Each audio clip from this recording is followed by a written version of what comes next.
Welcome to the HR Happy Hour Work Break. You're back here with Trish and Steve. Hey, Steve. You're back. Hey, how are you?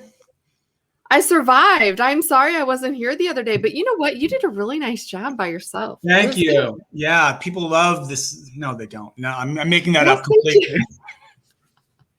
Yes, they do. No, I fully intended. I actually had a good plan. I fully intended to be on the show with you, obviously.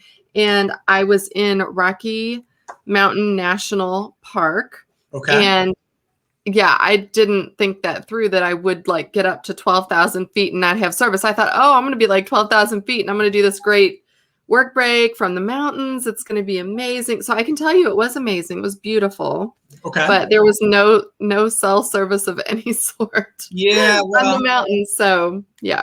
You got to be careful. You don't like go take a tumble down the mountain if you're busy like messing about on your phone. I'll tell you what, it's not even that I was worried about. There are so many animals up there. That was my first time like really deep into the park. I went to the Continental Divide, which was kind of cool. And but we saw moose, like not close enough to where it was dangerous for anybody, but like pretty close. I mean, I don't know, 40 yards away, 50 yards away, pretty close with a baby. Elk, some kind of mountain deer, herds of them, and then the big mountain goats with the like rams, you know, with the big curly horns. Yes, oh, yeah. I am familiar. All out there. You know, all out there. About all these animals, like I watch the nature shows, etc. Planet Earth. I'm a big fan of all those Planet Earth documentaries. They always seem to say, though, they always advise people when you're around any kind of animals, like it seems like every single one of these dangerous animals can all outrun humans. Like they always say that. Oh, absolutely. A bear, a rhino, a moose, the ram probably. Like every single thing. Jay, be careful. That thing can outrun you no matter how big it is, no matter how weird it looks, no matter what terrain you're on. Every wild animal is like more equipped to handle things than we are. So I think that's true. I think that's 100% true. I mean, I might be able to outrun a spider or something like that. But yeah, think about it. There's like things are dangerous. Crocodiles, like people get by hippos and stuff and they think they're not going to get eaten. And yeah. So anyway, so that's what I was doing last week. So thank you for handling it on your own. The show was great, though. I did watch from the car as soon as I got back to cell service. It was really good. But hey, so I was traveling, obviously still working, but traveling. And I've got travel coming up. I'm going to go see two of our friends, but I'm going to Boston over the 4th of July to see our friend Madeline Lorano. Nice. So that'll be amazing. And our friend Chris Havrilla is coming as well. So that'll be fun too, from Deloitte. But I saw on the news this morning that like I fly American a lot. And American Airlines, I don't know if you saw the story today, they are actually having to cancel a lot of flights and consolidate them. And I don't think mine is affected yet, but it could be because they don't have enough employees. And I know you're a big jobs guy. So I went out to look on their website and I just wonder, because you've talked a lot in the last couple months about giving us all updates on, companies that are paying well, people, obviously we've talked a lot about like Amazon or Google or different ones that are really having to pay a premium. And so I thought, I wonder what some of these jobs pay. So I went out on the American site.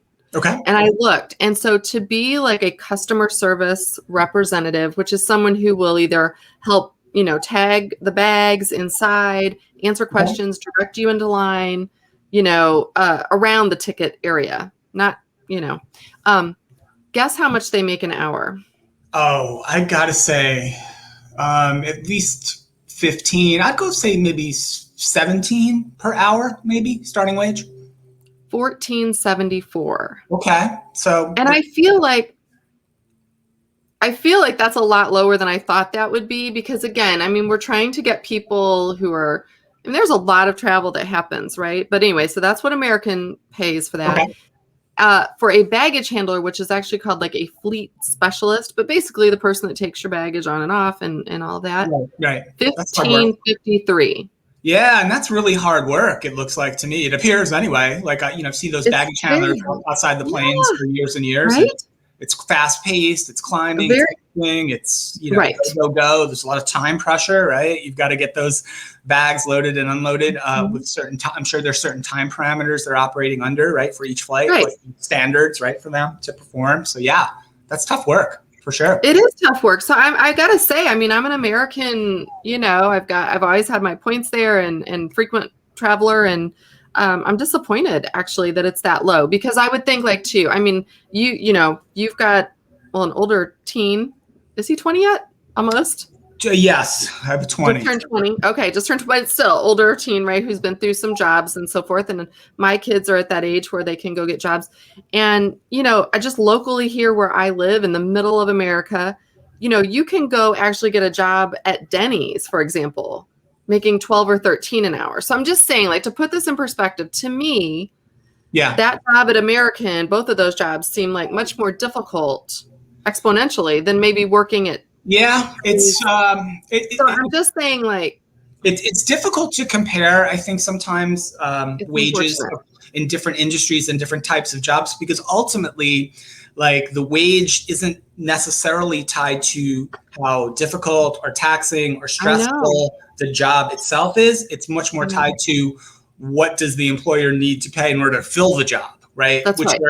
They're semi-related, but not completely related, right? And so a job at American Airlines, I'd imagine, or any airline for that matter, say as a baggage handler, is a tougher job, say, probably than serving customers at a Denny's. But it probably comes with maybe a little bit more security, maybe more benefits, maybe retirement plans, et cetera, maybe medical benefits, which Denny's probably isn't offering, would be my guess. So, like that all those things come into the equation too. But my point is, they're okay charging us as travelers exorbitant amounts, right? It's not cheap to fly an American. Usually, compared to other airlines, you can find a cheaper flight if you would like. But as someone who flies them, it's like I'm loyal to them because I do get good customer service. But when they have to start, when you have to start canceling flights because you can't get hires, you need to really change your hiring practices. You need to really take a look at those rates that you're paying and offering, because to me, that seems very low. 14 to 15, 50 an hour is too low to be paying for someone when you're charging so much. Yeah, I don't know. Look, I think the labor shortage, no matter if it's American Airlines or the Denny's or a local bakery that it can't stay open on Saturday nights because they can't find workers. To me, it's a very simple equation. You've got to improve your offering to entice people to come to work for you, whether that's wages, benefits, working conditions, flexibility, opportunities to train, develop, improve, et cetera, et cetera. Whatever those things, whatever levers you have available to pull. And if you can't pull them, right? Like if a local business or a small business just can't do that, they can't raise their wages to that level in order to stay in business, well, then sadly, you don't get to stay in business, right? No one has like a divine right that your business can operate and flourish under the very specific conditions you decide, right? That's just not how it works. That's exactly right. I think it's a simple equation. Yeah, that's awesome. Good research. The other one, just real quick, and I don't have the link. If I find the link, I'll tweet it out for everyone. But I did see just yesterday they were publishing some of the salaries for police by state. Okay. And I was clicking through, I read through the whole thing because I just thought it would be more consistent. I know that obviously in big cities, you're going to make more as a police officer, but just by state, it was quite a difference. Like it ranged from like 30,000 at the low end all the way up to an average. Now these are averages for the states, 30,000 to 80,000. Okay. So I'm thinking again, like it's such a hard job, and lots of stuff about defund the police or whatever, but really, gosh, in some of the states, I was shocked. Yeah, semi-dangerous job. How little they make. I mean, if you're making $34,000 a year to be a police officer, that's not even with. I know they get benefits and all those things, but you're right, like really dangerous job. But yet, yeah. So anyway, now connected to it's. Does Alexa want to join? Yeah, something's going haywire. In fact, my computer that I'm talking with you on right now, I don't know if it's looking weird to you. It's going haywire right now. It's about to crash. Really? If it does crash, I apologize. I had one quick thing to get out real quick. What do you got? Speaking of Alexis, and she just chimed in, Prime Day, Trish. Prime Day, Amazon Prime Day, today and tomorrow. It's Prime Days exactly. Alexa reminded me this morning. Are you jumping into the pool on Prime Day? I think I probably am. I don't know what for yet, but I'll have to be honest. I did not plan on it, and I'm not a big news watcher, but I did happen to when I turned on the TV this morning, I had it on HLN or whatever, and that was the story that was about Prime Day, and they were saying how good are the deals, and the woman said honestly, if you already have credit card debt anywhere else, you probably shouldn't be buying more on Prime Day. And I'm thinking, that's right, that's good advice. But right before this call, actually, Karen Hunter that works with us mentioned that, like, if you use Rocketbook, for example, all of the Rocketbook stuff is on sale on Prime for Prime Day. And I can tell you, like, she just bought these. I don't know if anybody uses Rocketbook out there. It's like not a paid endorsement. Oh, it's hard to see. Anyway, these are cloud cards, and basically they're like note cards, because you're a big note card fan. See, I wrote my story ideas for today, right? Yeah. You can write them on the cards. You can scan them into your computer easily, and then they wipe right off. So pick those up, right? But anyway, I am going to look at the Rocketbook stuff. That's probably all I'll look at, though. Nice. Yeah, I don't know. I'll look around later, probably. I'll get in. We got a busy day today. We're recording 2 podcasts this afternoon. We are. We got to prep for those, and but maybe tonight I'll do some priming. Yeah, we've got, and speaking of the podcast, we've got 2 really good guests coming on today. So we have our friend from Oracle. We have Yvette Cameron coming back on. We're going to be talking about skills, which is very the hot topic right now, right? And all that they're doing at Oracle. So that'll be coming up in the next week or so, that'll get posted. And then the other one is with a friend of ours from Ernst & Young, right? Yep. So we've got about a recent study they did. So yeah, lots of good stuff coming up. Awesome.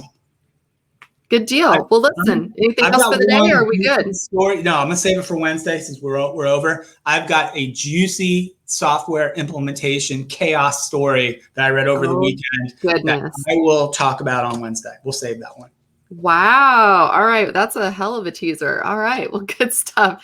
Listen, everyone, thanks for checking in with us at least 3 times a week. And thanks to Steve Bose for taking the reins last week without me, being super flexible. Be sure to subscribe where you get your favorite podcast to the HR Happy Hour Network. We have recent shows from Madeline Lorano and from Sarah Morgan and from George Larac. So catch us later there, and we will see you back here on Wednesday. And, oh, you know what? I'll give a teaser. I'm going to be at a football camp coming in remote from a big school. So Wednesday, you'll have your big juicy story, and I'll be coming in from a really cool location. Can't wait. All right. We'll see everyone later. Have a great day.